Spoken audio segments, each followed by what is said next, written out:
Alors FM Logistique est un des principaux acteurs de la logistique en France et à l'international, avec un chiffre d'affaires de 1,4 milliard d'euros et plus de 28 000 collaborateurs. Nous voulons être le référent de la supply chain omnicanale et durable. Et donc pour ce faire, nous concevons et mettons en œuvre des solutions pour nos clients, englobant l'ensemble de la supply chain, telles que le transport et bien sûr les opérations à service à valeur ajoutée, telles que le pooling, la control tower et le pilotage de flux.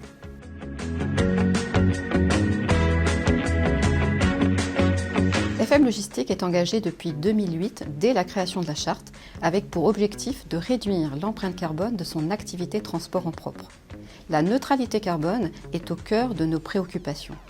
Et bien évidemment, nous avons défini des objectifs et un calendrier en fonction des métiers.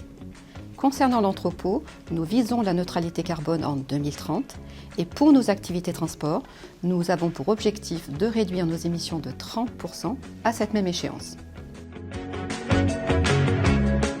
Alors nous sommes à notre 5e engagement sur Objectif CO2 et nous nous sommes aussi engagés sur Dispositif FCOM. Alors notre plan de verdissement comporte 3 volets majeurs. Le premier, c'est la rationalisation et l'optimisation des flux. Le second, c'est la baisse de la consommation de nos véhicules. Et le troisième, c'est la bascule vers les énergies plus vertes. Donc le pooling permet aux industriels de massifier leurs envois vers la grande distribution en mutualisant les outils logistiques et transport. En pilotant les commandes le plus en amont possible, nous constituons des camions complets et nous ajustons la fréquence. Ce modèle est particulièrement vertueux parce qu'il nous permet de réduire nos émissions de CO2 de près de 30%. Le deuxième volet est le déploiement du programme Éco-conduite pour nos conducteurs. Grâce à l'informatique embarquée, nous bénéficions de rapports et d'analyses sur la conduite et la consommation de nos véhicules, ce qui nous permet de sensibiliser nos conducteurs et d'engager les pistes d'amélioration.